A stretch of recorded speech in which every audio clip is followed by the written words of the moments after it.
Halo rekan-rekan, kembali ketemu dengan saya di mata kuliah Big Data dan Data Analitik minggu ke-6.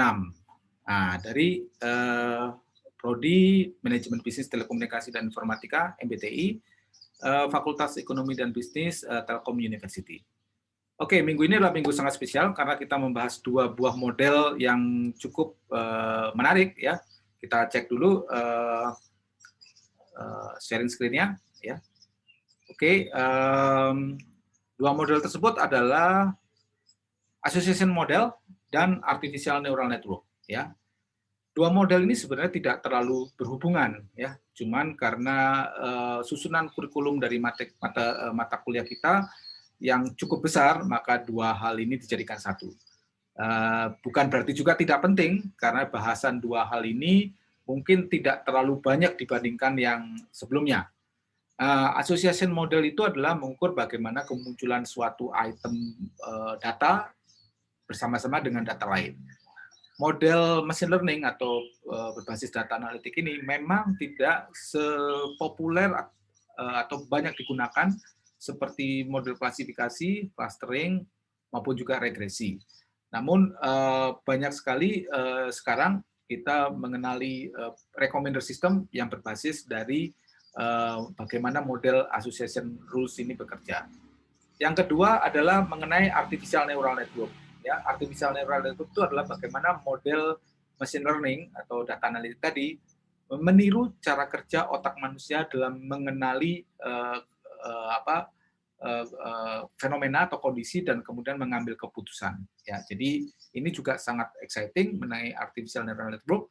Kalau rekan-rekan melihat atau mengamati sebelum pertemuan-pertemuan sebelumnya, yaitu kita ceritakan mengenai machine learning, di mana ada bagian yang lebih spesifik namanya deep learning, itu adalah pengembangan dari ide artificial neural network ini. Oke, outline kita untuk association rules seperti biasa dimulai dari basic konsep, pemahaman sederhana, pengenalan metrik yang digunakan, kemudian bagaimana mengenerate item set itu, yaitu kemunculan item secara bersama-sama. Kemudian untuk artificial neural network tentu saja adalah definisi, kemudian kenapa kita gunakan neural network, karakteristik dari artificial neural network, kemudian bagaimana memodelkan berdasarkan otak bekerja atau saraf bekerja ya, jaringan saraf tiruan itu ya, bekerja, dan kemudian bagaimana mengenai parameter-parameter yang digunakan pada model ANN, dan yang terakhir adalah mengenai demonya sendiri. Oke. Nah, kalau kita lihat gambar ini gambar yang sering muncul juga di pertemuan sebelumnya, di mana letak association model atau association rules, itu ada di bagian supervised learning. Jadi, bisa dibayangkan lokasinya. Ya. Oke. Nah, apa itu association rules? Association rules itu pertanyaannya adalah studi yang dimulai dari what goes with what. X what itu bisa kita sebut X, with what itu juga kita sebut sebagai Y. Ya. Item X muncul bersama-sama dengan item Y. Atau pertanyaan lebih umumnya, customer who bought X also bought Y atau Y. Ya. Kemudian simptom apa yang muncul dari diagnosis seperti itu? Kita berarti memunculkan bahwa ada suatu histori transaksi di mana orang membeli item X, kemudian membeli item Y, artinya itu akan dijadikan dasar pengambilan keputusan atau merekomendasi orang selanjutnya membeli. Jika membeli X, maka kita rekomendasikan juga membeli Y, karena sudah ada historinya. Oke? Nah, ini muncul berdasarkan transaksi atau berdasarkan event. Transaksi itu, ya let's say, customer yang muncul tadi saya ceritakan di let's say kayak di supermarket. Ini mohon maaf ya, ada suara orang bangun. Ini nggak apa-apa lah, masih kedengar ya suara saya. Orang kalau membeli suatu barang, let's say itu membeli roti, juga membeli susu. Misalkan dari 100 orang membeli roti, 80-nya membeli susu. Ya. Dari setiap transaksi itu ada orang beli roti, beli susu, roti, beli susu. Jadi dari 100 roti ada 80 yang beli susu. Jadi kemunculan orang beli roti dan susu cukup besar. Sehingga pada saat nanti kita membeli roti, maka disarankan juga membeli susu, direkomendasikan. Ya. Dan ini adalah transaction base. Bisa juga event base, misalkan saya sudah membeli suatu buku A, maka kemudian saya ditawarin untuk membeli buku B, karena ada orang lain atau banyak orang lain setelah membeli buku A, itu juga kemudian membeli buku B, itu event base. Ya. Nah, kondisi ini kita sebut sebagai analisa atau algoritma yang disebut sebagai market basket analysis. Jadi rekan-rekan bisa cek di YouTube atau di internet apa yang disebut market basket analysis atau juga disebut sebagai affinity analysis. Jadi association rules itu studinya itu bermula dari bagaimana kita menganalisa database transaksi customer dan menentukan bagaimana asosiasi antar item yang dibeli. Ya. Nah, saat ini association rules ini banyak digunakan untuk recommender system, ya seperti yang saya bilang tadi. Contohnya tadi seperti skenario yang saya ceritakan tadi, juga contoh-contoh yang ada di dunia nyata, misalkan bukan hanya barang tapi juga layanan. Misalkan setelah Anda mendengarkan lagu tertentu, maka Anda direkomendasikan lagu yang lain. Setelah Anda menonton film tertentu, akan juga direkomendasikan film yang lain. Setelah Anda makan makanan tertentu, ya misalkan pesen GoFood atau apa, direkomendasikan makanan yang lain. Ya, tapi perlu diingat, association rules ini bukan satu-satunya engine untuk recommender system. Banyak sekali engine-engine yang lain. Berdasarkan graph itu juga bisa, dan sekarang saat ini sudah banyak algoritma yang lebih kompleks, ya. Tapi association rules itu termasuk building block atau basic building block untuk melakukan rekomendasi. Oke. Nah, bagaimana dengan menggali rules yang muncul dari transaksi yang banyak, ya? Jadi kita set apa yang disebut association rules mining itulah given a set of transaction, find rules that will predict the occurrence of an item based of an occurrence of other item in transaction. Jadi kita memprediksi kemunculan suatu item berdasarkan kemunculan item yang lain. Ingat tadi, jika saya beli roti, maka nilainya besar berasosiasi dengan susu. Jadi kita bisa prediksikan kalau banyak orang membeli roti, maka kita harus siap-siap banyak suplai susu. Ya, itu di market basket analysis, ya. Nah, itu seperti itu. Nah, di sini ada beberapa istilah yang akan kita gunakan nanti, yaitu yang pertama adalah item set. Apa itu item set? Item set itu adalah kemunculan barang bersama-sama atau item set, himpunan barang. Jadi kalau di sini digambarkan di sebelah sini, ya, ini adalah transaksi 1 bread and milk, itu item set, ya. Transaksi 2 bread, diaper, herbal egg, itu item set, ya. Nah, ada sebut juga K item set, ya, misalkan K-nya itu 2, berarti 2 item set.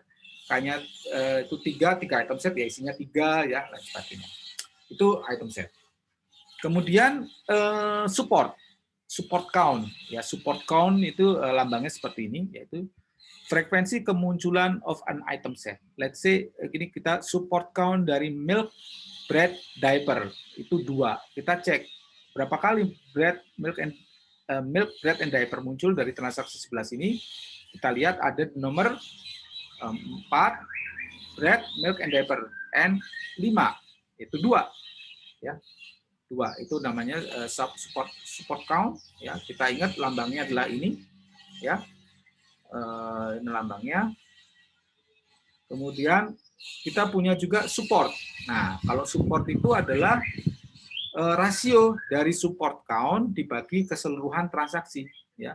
Support itulah rasio dari, ini adalah support count tadi, ya. Support count dibagi keseluruhan transaksi. Jadi berapa munculnya milk, bread, and diaper, di sini ada 2, dibagi keseluruhan transaksi, di sini adalah 5, berarti adalah 2/5. Kita punya 0,4. Itu adalah support, ya. Nah, selanjutnya adalah frequent item set. Frequent item set, apa yang kita sebut sebagai frequent item set? Yaitu suatu item set yang nilai supportnya lebih besar dari threshold atau batas. Siapa yang menentukan threshold? Ya kita sendiri. Ya. Misalkan kita set frequent item set jika lebih besar dari 0,5, ya, maka yang di bawah 0,5 itu semua bukan frequent item set. Ya. Jadi define dari frequent item set dari kita sendiri. Ya. Ini contohnya dari association rules, diaper and herbal, ya berapa banyak orang membeli diaper juga membeli herbal, berapa banyak orang membeli milk and bread juga membeli diaper and coke, ya. Dan ini association rules itu artinya implication ini disebut sebagai co-occurrence, bukan causality, bukan berarti orang beli diaper akan membeli herbal, bukan. Tapi orang membeli diaper itu kemunculan besarnya dengan herbal. Jadi kita bisa rekomendasikan herbal ke orang membeli diaper. Ya, tapi belum tentu causality. Kalau causality itu lebih strong ya. Biasanya causality itu digambarkan dengan regresi ya. Kalau association rules seperti ini. Jadi coba Anda bayangkan apa bedanya regresi dan association rules. Oke, ini juga perlu diingat, ini lambangnya adalah S ya. Ini S ya, nanti akan muncul lagi. Oke. Nah, bagaimana mengevaluasi dari associated rules? Ya, kita punya matrix. Let's say di sini given a set of transaction, muncul transaksi ini ya, ada 5 transaksi. The goal of association rules mining adalah mencari semua rules yang supportnya lebih besar dari suatu nilai tertentu, ya threshold tadi yang kita tentukan, confidence-nya lebih besar dari threshold yang kita tentukan. Nah, di sini kita muncul lagi apa yang disebut threshold. Tadi kita udah punya, di sini apa disebut confidence. Kita tadi udah punya support, sekarang kita punya satu lagi, confidence. Oke, jadi kita cek. Jadi kalau tadi support, kita udah tahu fraction of transaction that both contain in X and Y. Jadi rasio atau fraksi dari kemunculan 2 item bersama-sama dibagi keseluruhan transaksi. Sedangkan confidence itu adalah mengukur seberapa sering suatu item di Y muncul juga di transaksi yang berisi X, ya. Seberapa sering item in Y appear in transaction that contain X, ya. Nanti kita lihat. Kemudian ada yang ketiga yang namanya leaf, ya. Ini support S, confidence C, dan leaf itu L. Mengukur pentingnya suatu rule. Kita membandingkan support suatu item muncul bersama-sama dibagi jika item itu independence. Ya, seberapa penting, seberapa sering ya, semakin besar nilainya semakin bagus ya. Oke. Kita hitung dengan menggunakan contoh, yaitu kita punya rules. Di sini rules-nya adalah milk diaper, kita sebut X, ya. Kemunculannya bagaimana asosiasinya dengan Y? Ya, Y-nya itu herbal, ya. Maka kita punya let's say support count. Support itu adalah support count dari milk and diaper dibagi jumlah transaksi. Kita ingat tadi support count, ini support ya. Support count dari milk and diaper kita let's say kita milk and diaper gitu ada muncul di nomor 4 ya. Kemudian nomor 5, kemudian nomor 3, 4, 5. Jadi 3 dari keseluruhan 5 transaksi, 3/5. Kita punya nilai 0,6. Ya. Kemudian bagaimana dengan support dari Y? Y itu adalah herbal. Kemunculan herbal itu muncul di nomor 2, nomor 3, dan nomor 4. Yaitu sama, 3/5. Ya, 0,6. Nah, bagaimana support dari milk, diaper, and herbal? Ya, itu berarti support count dari milk, diaper, and herbal. Ya, milk, diaper, and herbal itu muncul di nomor milk, diaper, herbal itu muncul di milk, diaper, herbal. Milk, diaper, herbal muncul di nomor 3, ya. Kemudian muncul juga di nomor 4. Ya. Berarti ini 2/5, yaitu 0,4. Ya. Nah, kemudian muncul lagi satu istilah confidence, C. Ingat, confidence itu rumusnya adalah support count dari milk, diaper, herbal dibagi support count dari milk, diaper. ya. Milk diaper herbal itu ada di milk diaper herbal itu ada nomor 3 dan nomor 4 ya. Dibagi milk diaper. Milk diaper munculnya di nomor 3, 4 dan 5. Jadi 2/3 atau 0,67 ya. Jadi kalau kita cek ini tadi belum didefinisikan ya C X Y itu adalah sama dengan support count dari X Y ya dibagi support count dari X. Yes. Sorry, tulisannya jelek, nggak pakai pulpen. Tapi kebayang ya. Jadi itu seberapa sering kemunculan ini namanya subset ya. Subset itu yang lebih gede itu kan milk diaper itu tentunya akan lebih banyak munculnya daripada milk diaper herbal ya. Karena setiap milk diaper herbal itu akan ada lebih di atasnya lagi, yaitu kemunculan dari milk diaper. Dan yang terakhir ada leaf. Leaf itu adalah bagaimana leaf dari X and Y, itu adalah support X dan Y, ya, dibagi support X dikali support Y. Ini adalah artinya independence. Ya. Itu hitungannya seperti ini. Ya.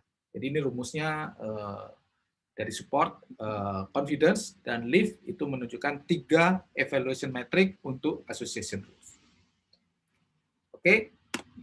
Nah, bagaimana kita mengambil association rule dari kumpulan transaksi? Ya, ada 2 cara, yaitu yang pertama menggunakan frequent item set generation, yaitu yang intinya mengenerate semua item set yang supportnya lebih besar dari suatu threshold yang kita tentukan. Ya, ada 2 algoritma di sini, yaitu yang pertama berdasarkan a priori, ya, yang a priori itu adalah mereduksi jumlah calon atau kandidat untuk kita perbandingkan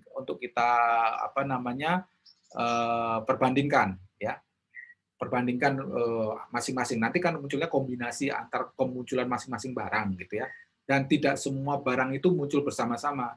Kalau kita cek satu-satu nanti waktunya habis gitu ya, atau komputasinya mahal ya. Yang kedua adalah FP growth, mereduksi jumlah comparison. Nah, ini kita dengan teknik tertentu kita reduksi jumlah perbandingan ya, karena nanti dibandingin, kalau banyak yang dibandingin juga akan lebih mahal.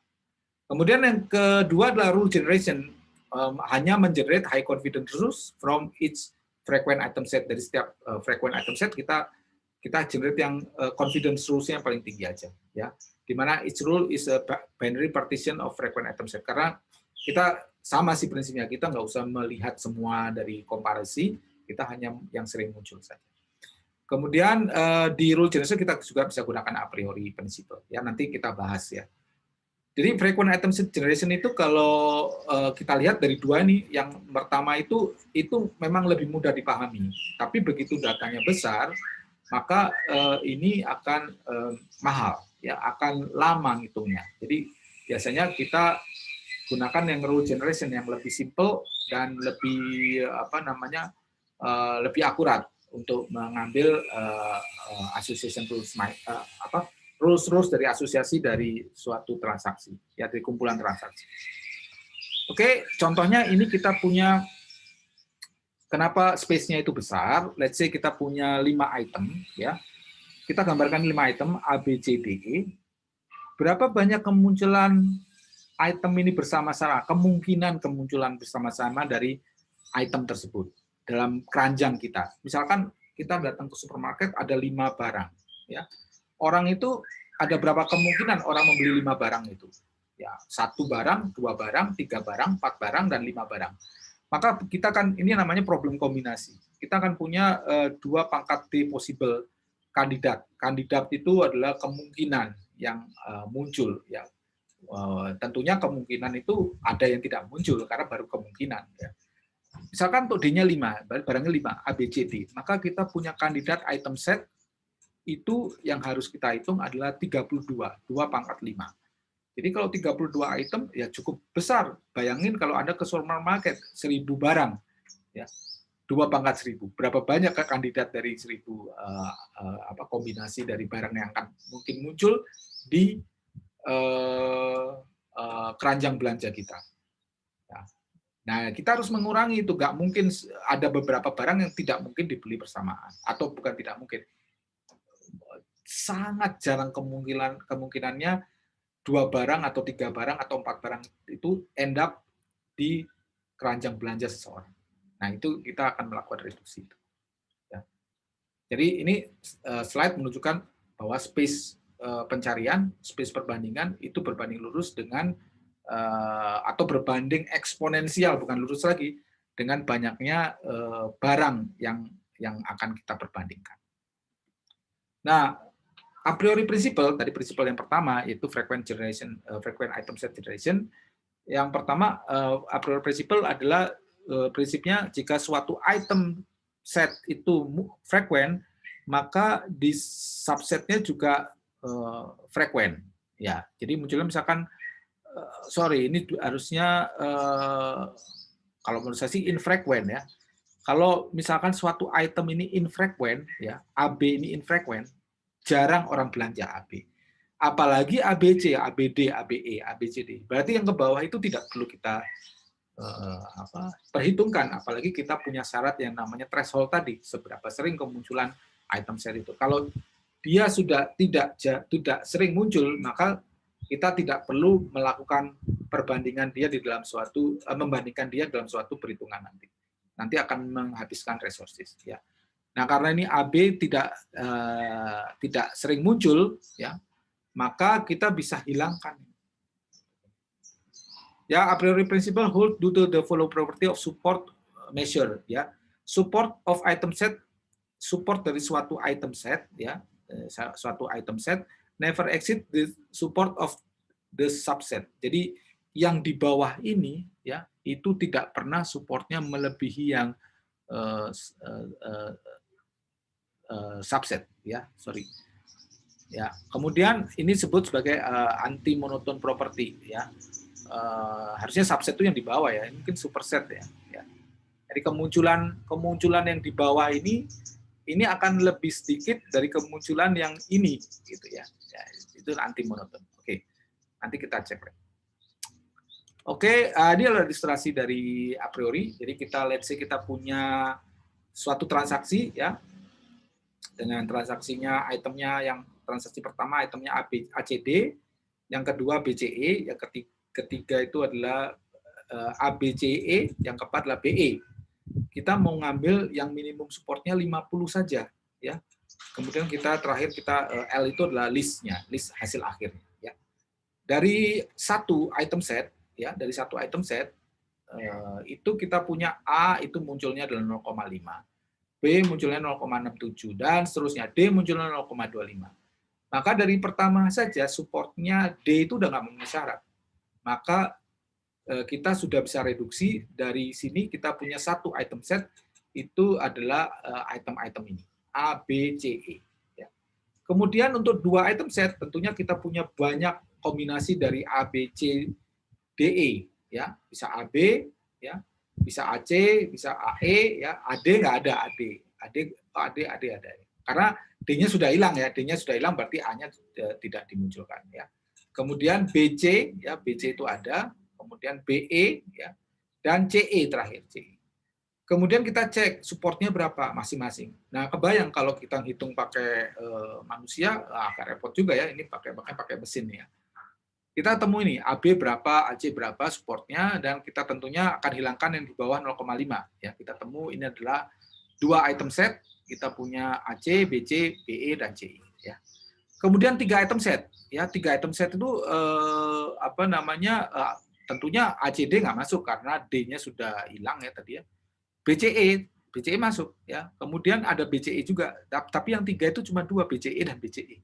Jadi BCE itu muncul 2 kali dari 4 transaksi. Jadi BCE masuk. Jadi dari ini kita bisa lihat bagaimana kita mereduksi kemunculan item dari bentuk database ini menjadi suatu bentuk yang lebih kompak untuk melihat kemunculan kombinasi barang-barang yang muncul bersamaan.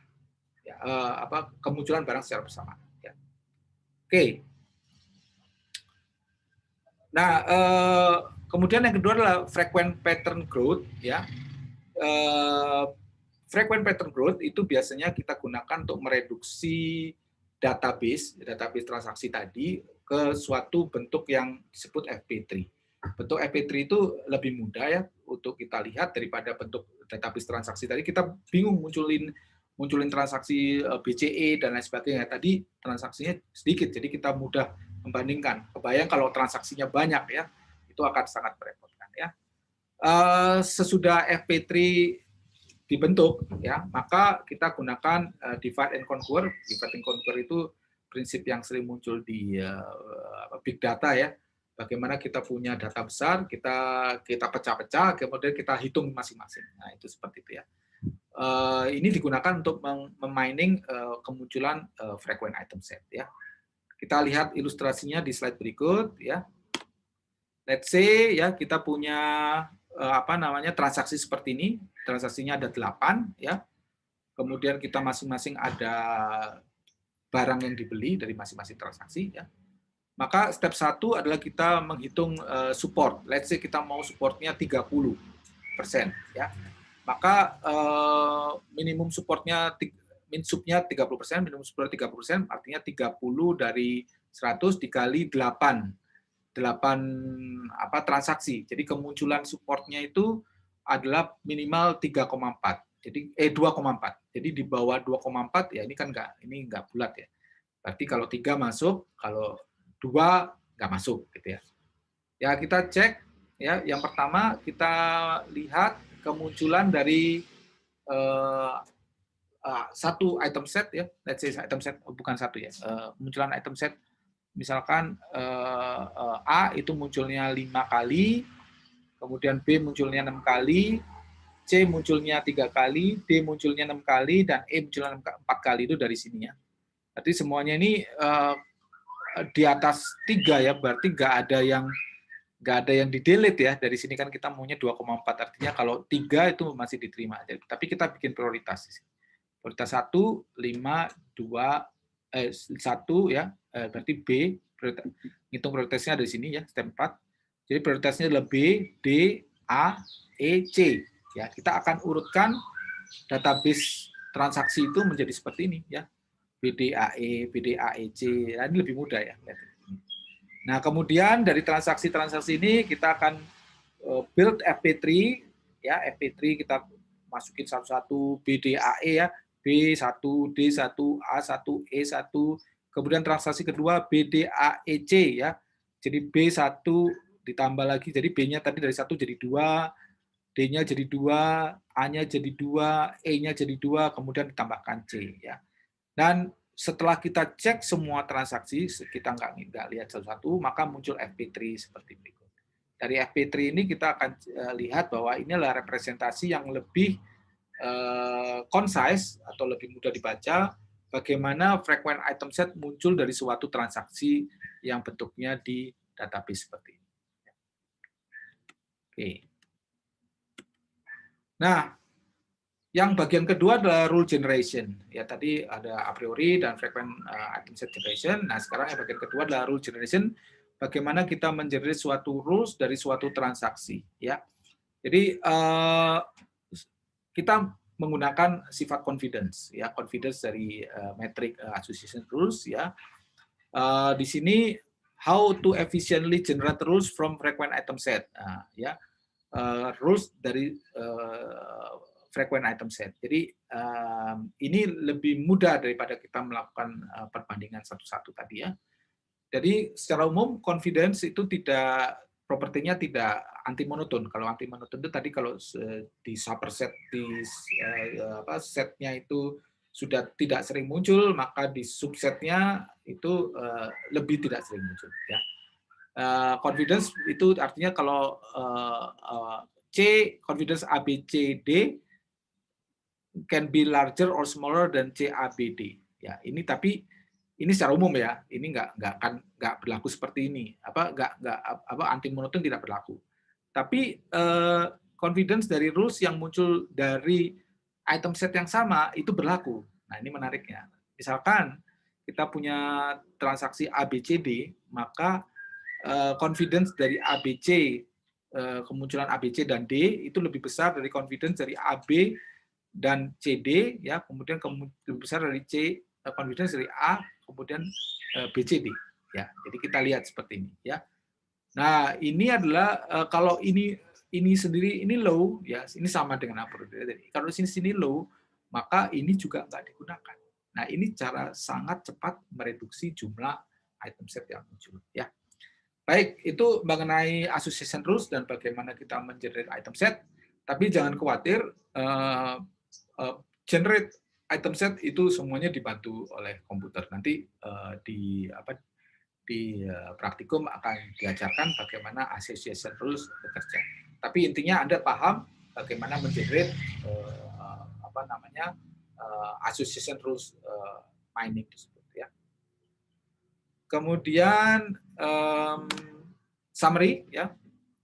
Jadi association rules atau disebut affinity analysis atau market basket analysis itu memproduksi rules yang mengasosiasikan antar item dalam suatu kumpulan transaksi, ya. Banyak sekali digunakan di recommender system seperti yang diceritakan tadi, tapi metode yang sangat populer itu a priori terutama yang bagian kedua yang rule generation, bukan yang mereduksi jumlah kandidat tadi, ya. Kemudian yang kedua, yang keempat, ya, untuk mereduksi komputasi kita cek yang disebut frekuen itu adalah berdasarkan support, ya. Kemudian performance itu biasanya performance dari suatu rules itu diukur berdasarkan nilai confidence dan nilai lift-nya, ya. Kemudian can produce provision rules, review is required to identify useful rules and reduce redundancy. Jadi sebenarnya ini juga perlu campur tangan manusia, ya. Pada saat kita membuat rules, kita harus cek apakah rules-nya itu berguna apa tidak untuk aplikasi di dunia nyata, apakah kita gunakan, gitu, ya. Baik, itu mengenai association model. Nah, sekarang kita akan masuk ke bagian kedua yang totally different, yaitu mengenai artificial neural network, ya. Ini sangat exciting dan ini dasar dari kita mempelajari mengenai artificial intelligence. Baik, apa itu definisi dari artificial neural network? Artificial neural network adalah suatu sistem perhitungan atau permodelan yang didesain untuk melakukan simulasi bagaimana otak manusia menganalisa dan memproses informasi. Wah, luar biasa, ya. Ini adalah dasar dari AI. Jadi AI itu munculnya bagaimana membuat suatu kecerdasan, membuat suatu model, ya, yang mirip atau meniru atau memimik kecerdasan manusia, ya. Kemudian untuk dapat menyelesaikan masalah yang tidak bisa diselesaikan, ya, oleh manusia karena terlalu kompleks perhitungannya atau menggunakan kompleks dibandingkan standar statistik yang sering kita lihat, ya.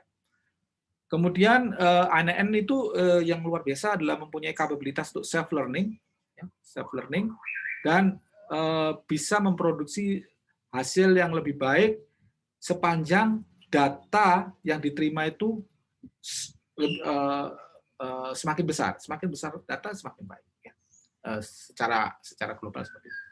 Nah, kalau kita bayangkan otak manusia itu kita punya namanya dendrit atau dendrit itu ujung saraf, ya, yang menerima sinyal dari nukleus atau dari sel, ya. Kemudian dia akan diteruskan, ya, menerima dari nukleus, ya. Kemudian kita teruskan. Kemudian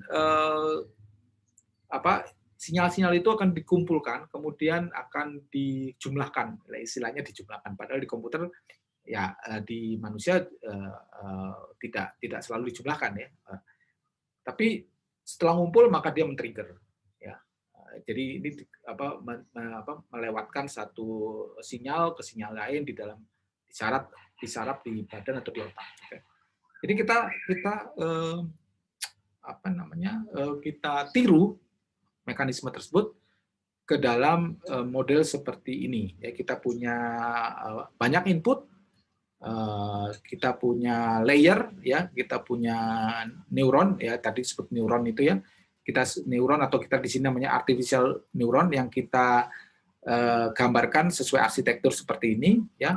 Kemudian masuk, kemudian dia dilakukan perhitungan, kemudian men-trigger ke layer lain, kemudian men-trigger sampai akhirnya dia keluar suatu input output tertentu. Artinya apa di sini? Jadi output ini terjadi setelah ada proses berulang-ulang dan mempunyai input yang sangat banyak, dan input itu diatur, dicari-cari bobotnya, ya, ini edges-nya itu dicari bobotnya, kemudian dihitung apakah dia akan men-trigger suatu keputusan ya atau tidak. Nah, gampangnya seperti itu, ya. Atau mentransform the input into meaningful output, gitu. Oke. Kenapa kita harus memodelkan berdasarkan neural network? Yaitu pertama, saintis berpikir bahwa jika kita ingin menyelesaikan masalah yang kompleks, maka kita harus niru manusia. Kompleks itu bukan berarti belum tentu angkanya kompleks, tapi kompleks itu bisa jadi karena kita tidak tahu hubungan antara satu variabel data dengan data lain. Ya, mungkin kalau kita lihat bagaimana kita di lab itu sering sekali kita melakukan riset mengenai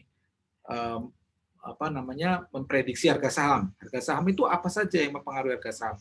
Nah, itu kan sangat kompleks. Itu ada banyak variabel, harga hari sebelumnya, kemudian volume diperjualbelikan sebelumnya, kemudian sentimen yang ada di media sosial, dan itu banyak sekali dan kita tidak tahu hubungan antara satu variabel dengan variabel data satu dengan variabel data lain. Maka kita gunakan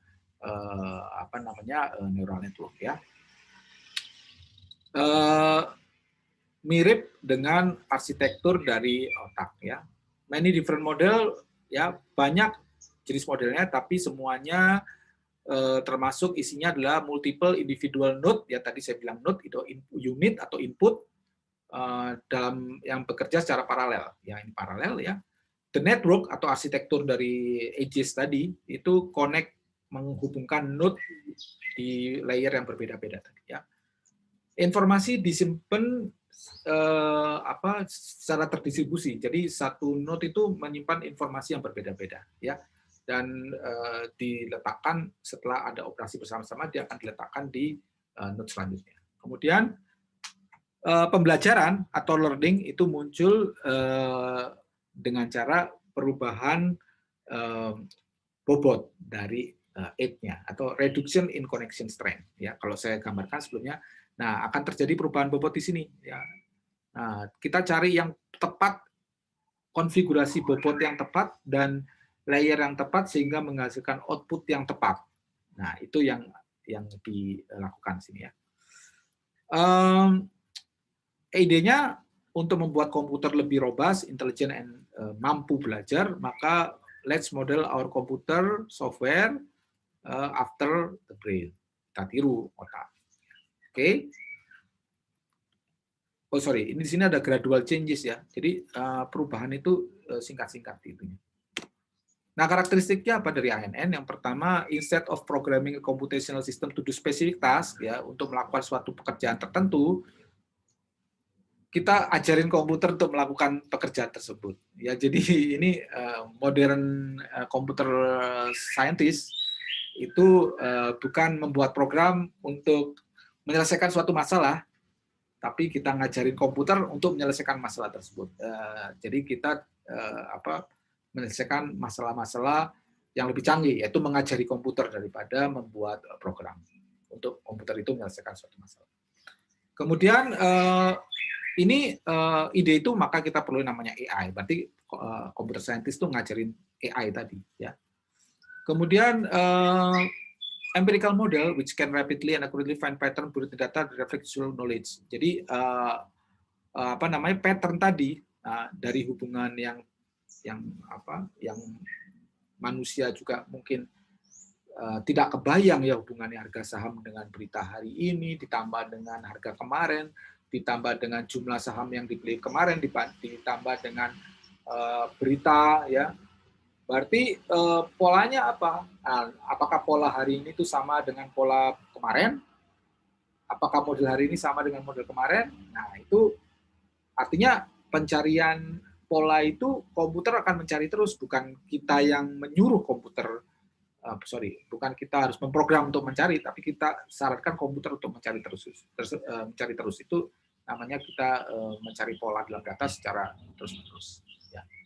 Kemudian yang kedua adalah yang ketiga, kalau AI itu paling sering memang berbasis neural network ya. Kalau berbasis model-model yang kita pelajari sebelumnya, klasifikasi, clustering dan sebagainya itu sangat jarang ya. Model-model maksud saya model-model klasikal ya. Kemudian AI itu harus adaptif ya, mampu belajar dari data secara continuous, makanya tadi saya bilang karena datanya berubah terus, maka modelnya juga berubah terus ya. ANN itu adalah nonlinear transformation function. Jadi fungsi mentransformasi input secara nonlinear yang mirip dengan logistic regression. Ingat ya, logistic regression kita punya suatu garis, kemudian tiba-tiba dia naik ya. Yang ingat tuh dulu di pertemuan tentang regresi, logistic regression, coba dicek lagi bagaimana jumlah jam belajar mahasiswa menentukan apakah dia lulus apa tidak, tapi tidak secara linear ya, garis simple regresi linear, tapi berdasarkan logistik ya. Kemudian jadi kita bisa sebut sebagai logistic regression itu adalah neural network dengan satu neuron, dengan satu input ya. Input itu satu logistic regression ya. Nah, kita punya banyak input yang lain ya. Semakin kompleks patternnya ya, maka kita butuh hidden layer yang makin banyak. Kalau hidden layer itu tadi yang tegak lurus, itu namanya hidden layer. Nah, bedanya ANN dengan deep learning, kalau ANN itu layernya sedikit, paling enggak 2, tapi kalau deep learning itu banyak sekali ya layernya, bedanya situ. Neural network can model very complex pattern, pola-pola yang kompleks, dan complex decision boundary. Pengambilan keputusan yang sangat kompleks ya, boundary-nya susah ditebak, tidak selalu bentuk tertentu. Nah, itu kita gunakan ANN ya. Dan di mana ini disebut sebagai very powerful ya. In fact, they can even model noise in the training data. Sangat-sangat powerful, bahkan noise pun bisa dimodelkan. Ya, bisa kebayang ya. Kemudian ini yang paling penting, ini adalah proses yang black box. Artinya black box itu apa? Kita tidak bisa mengurutkan, tidak bisa meruntutkan bagaimana dia bekerja. Nah, ini tidak seperti algoritma yang kita pelajari sebelumnya di klasifikasi, clustering, dan mungkin association rules tadi, ada step by step yang dilakukan. Kalau ini tidak, kita biarkan aja, kita masukkan data sebanyak-banyaknya, kemudian dia akan mencari konfigurasi. Konfigurasi itu artinya tadi weight ya, weight bobot dari masing-masing edges atau garis tadi, berapa banyak layer, berapa banyak neuronnya ya. Nah, itu yang kita sebut sebagai black box proses. Jadi kadang-kadang kita susah menjelaskan bagaimana model bekerja ya. Oke. Dan kalau kita cek bagaimana model neural network secara umum, ini adalah input ya, hidden layer tadi saya bilang, kemudian ada output ya, kita gambarkan ini sebenarnya semuanya operasi matematika matrik vektor biasa ya, di mana kita punya suatu fungsi, masing-masing fungsi, let's say regresi, logistic regression tadi. X1 itu adalah input, ini let's say misalkan ini adalah X1 ya, ini X1, ini adalah X2, ini adalah X3, dan ini adalah X4 ya. Maka kita akan punya ini disebut sebagai Y1 aksen ya. Y1 aksen itu adalah isinya Y11, Y12, Y13, Y14, di mana Y11 itu adalah fungsi dari X dikali W. Ini ada W. Ini W 1 ya, ini W2, ya, dan seterusnya ya. Kemudian ini akan muncul menjadi Y, masukkan ini menjadi Y1, 2 di sini. Y2, 2, Y2, 3, kita sebut ini adalah sebagai, ini adalah Y2. Nah, jadi kebayang masing-masing itu ada fungsi-fungsinya, ya, fungsi-fungsinya yang mengarah ke hidden layer selanjutnya, ya. Dan outputnya ada di sini, ya, yaitu Y2, ya, Y2, ya, dikalikan suatu weight, maka outputnya adalah ini weight. Oke, jadi kita punya model ini, jadi kita punya suatu input, ya, kita punya input, tentu kita punya input di sini, ya. Kemudian kita punya weight, ya, masing-masing ini ada weight-nya banyak sekali dan weight-nya itu beda-beda dan kita rubah secara gradual, ya, tidak tiba-tiba, tapi secara gradual berubah, ya.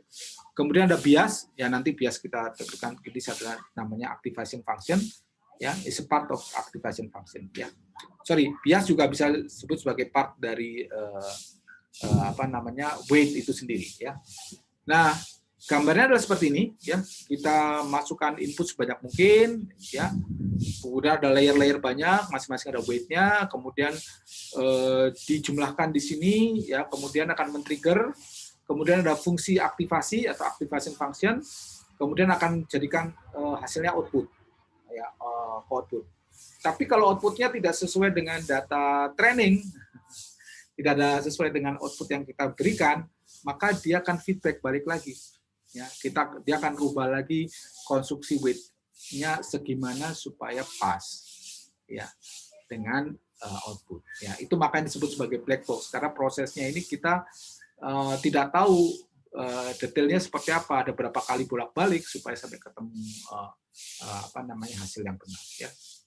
Oke, jadi ini hasilnya ini sama, ya. Ini tadi ini sama juga, ini X1 kali matrik W1, ini matrik sama, ya. Ini mirip, ya, cuman penulisannya beda. Jadi bisa kita cek X dikali W, ya. X-nya itu adalah input dikali W itu W1, W2.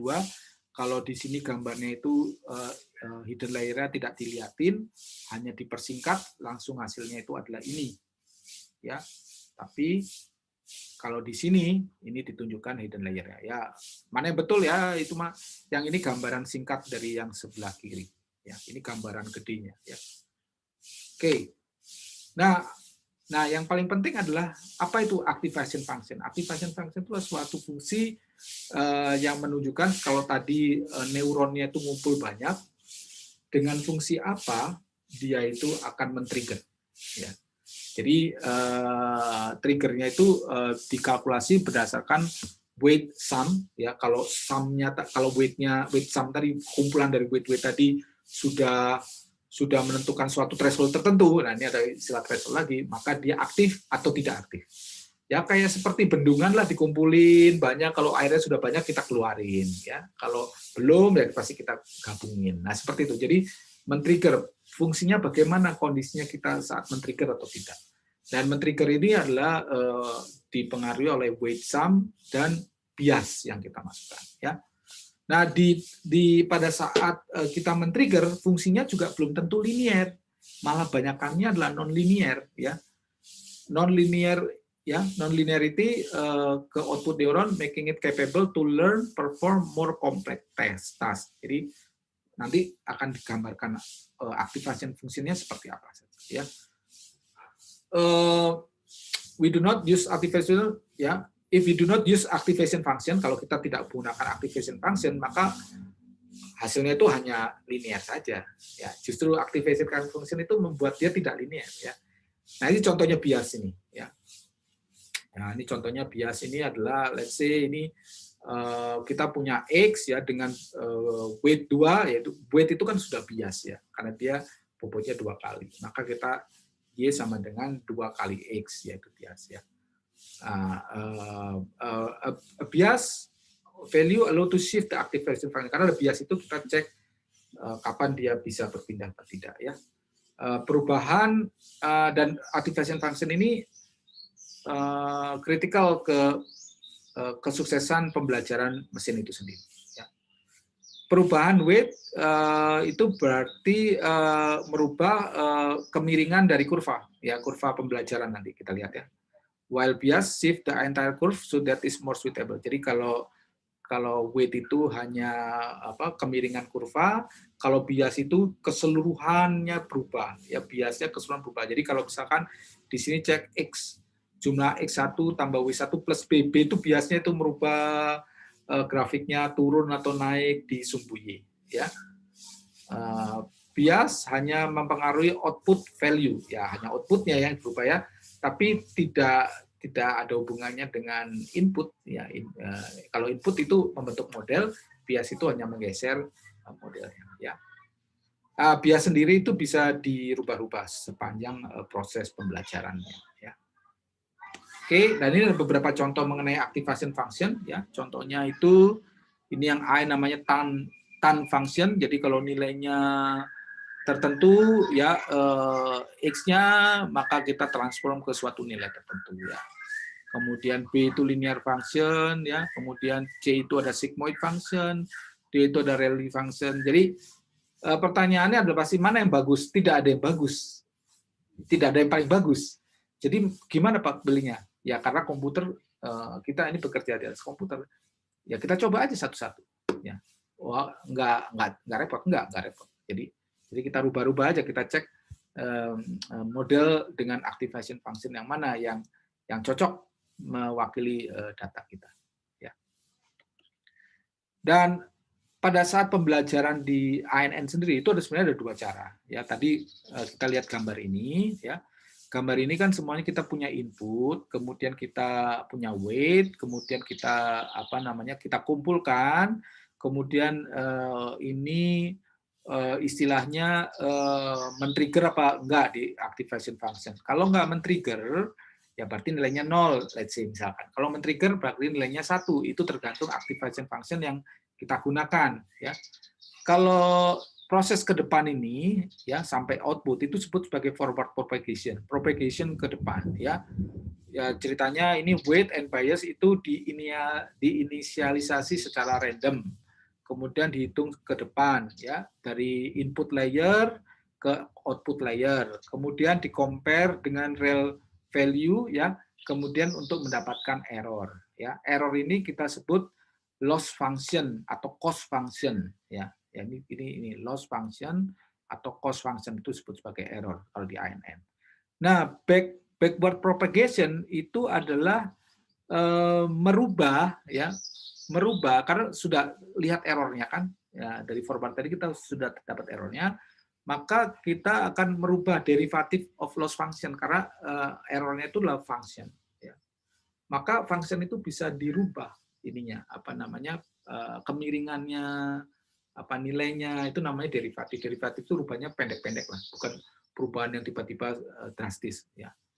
Dan perubahan pendek-pendek itu kenapa pendek-pendek Pak? Atau sedikit-sedikit kenapa? Karena yang dirubah itu adalah weight-nya satu-satu. Jadi kita nggak langsung merubah satu weight, yang lain tidak berubah, nggak. Masing-masing di-adjust pelan-pelan. Ya. Kemudian kita peroleh weight yang baru, kemudian kita majukan lagi forward propagation. Kalau masih error, kita rubah lagi weight-nya. Ya. Dan seterusnya sampai ketemu cost function atau loss function yang paling rendah. Ya. Nah, ini 3 istilah, yaitu loss function, gradient descent, dan learning rate. Ya. Nah, jadi kalau tadi saya bilang error itu direpresentasikan sebagai loss function atau cost function, itu adalah sebenarnya adalah metode untuk mengevaluasi seberapa bagus model atau algoritma yang kita hasilkan itu mewakili data ya. Kemudian apa yang disebut learning?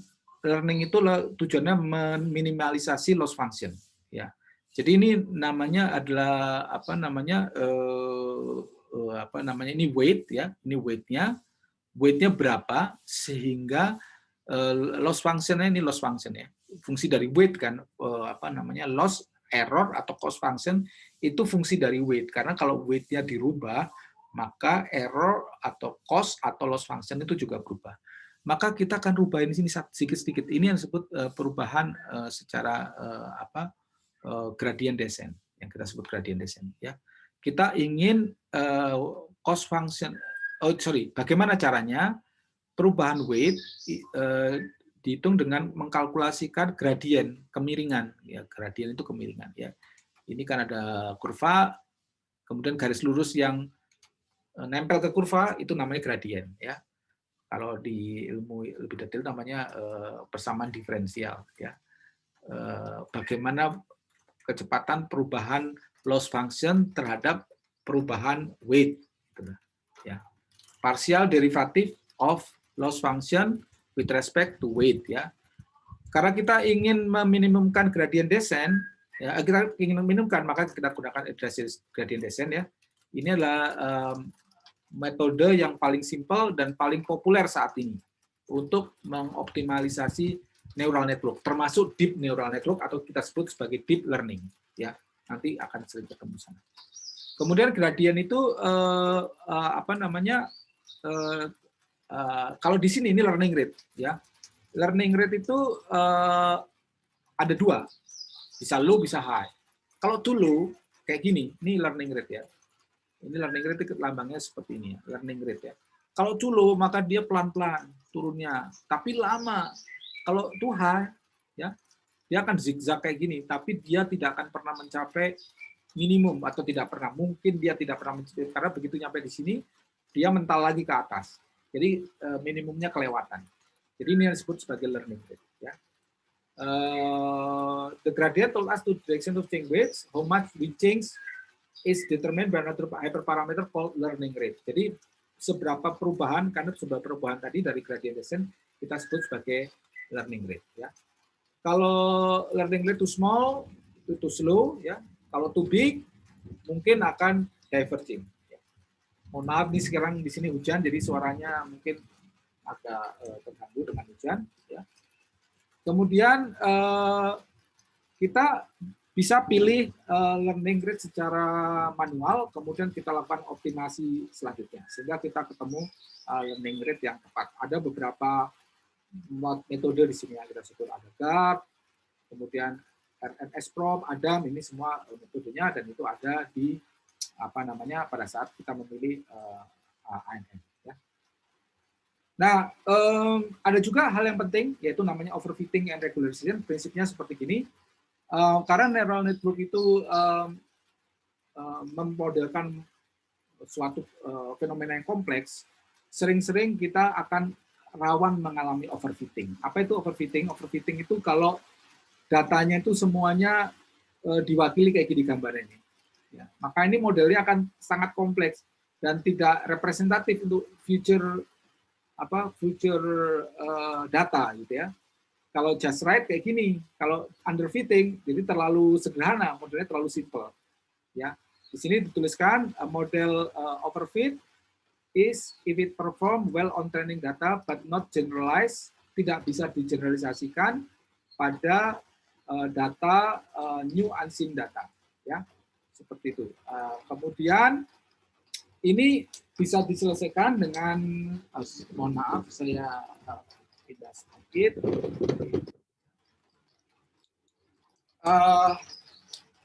Bisa diselesaikan dengan proses yang disebut sebagai regularization. Ya. Oke, nanti kita akan bahas ya. Tidak detail di sini, tapi nanti pada saat kita melakukan demo atau pelaksanaan mengenai neural network, kita akan dihadapkan dengan suatu option yang namanya regularization. Jadi regularization itu adalah mencegah terjadinya overfitting. Ya. Ada dua jenis, yaitu L2 dan L1. Ya, nanti pembahasan lebih detail akan kita lakukan. Nah, kemudian pada saat kita menjalankan, setelah tadi prosesnya agak panjang ya, sebenarnya nggak panjang tuh, nggak terlalu banyak. Tapi ada beberapa hal yang perlu kita cek atau kita atur pada saat kita menjalankan model artificial neural network, yaitu yang pertama itu namanya epoch. Ya, epoch itu adalah iterasi. Berapa banyak iterasi yang dibutuhkan sampai modelnya ketemu tepat. Ya.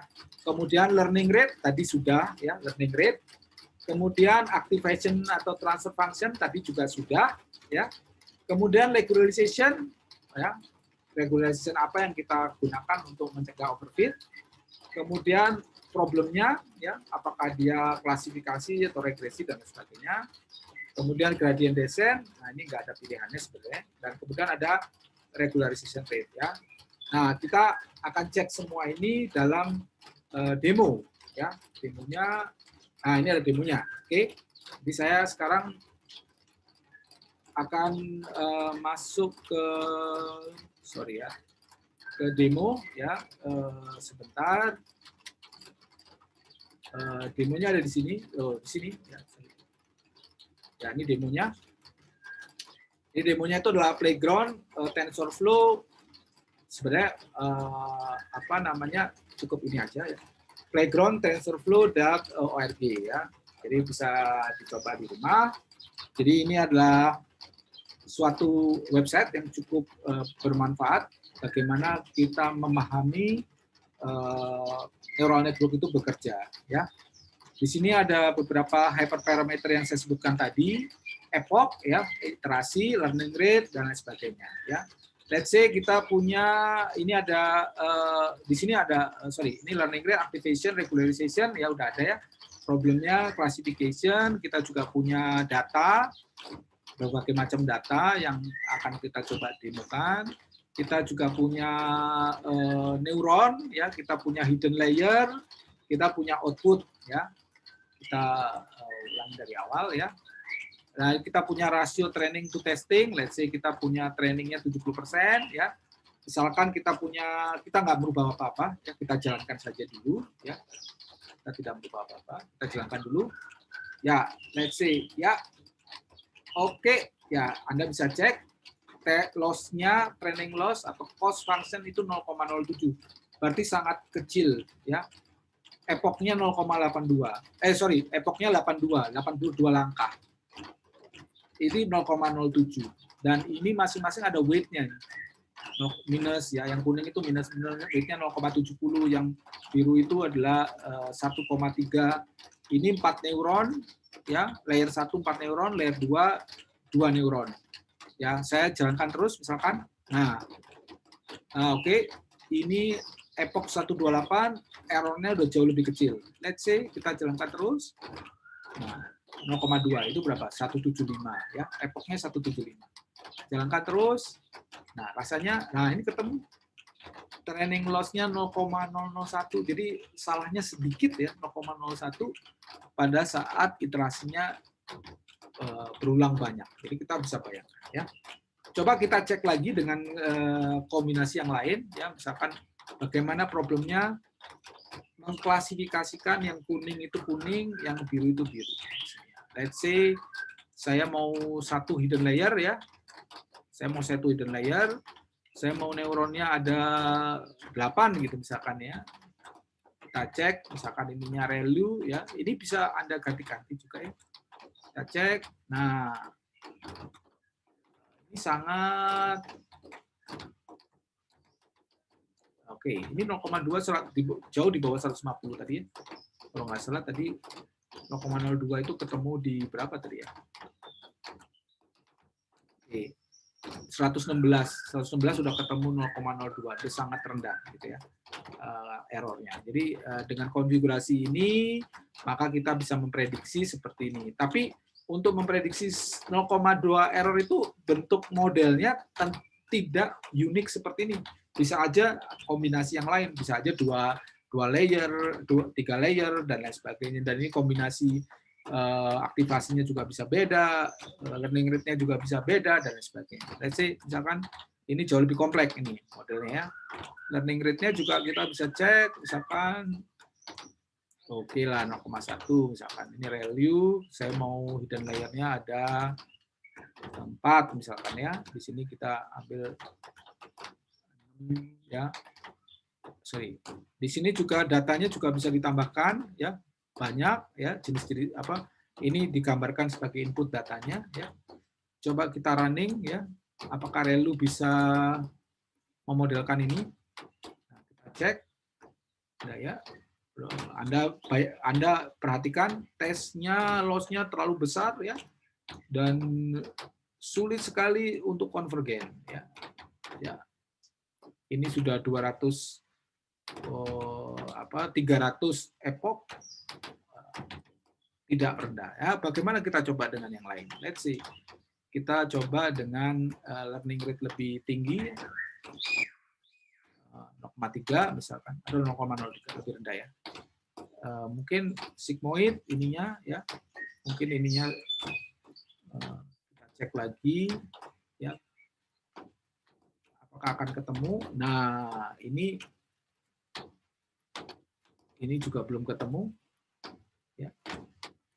Nah, ini tidak bergerak sama sekali, berarti dia tidak ini. Coba kita cek, misalkan hidden layer-nya kita kurangi ya, atau inputnya kita kurangi menjadi 2 saja, apakah bisa ketemu, atau yang ini tidak usah, tapi kita masukkan yang ini misalkan.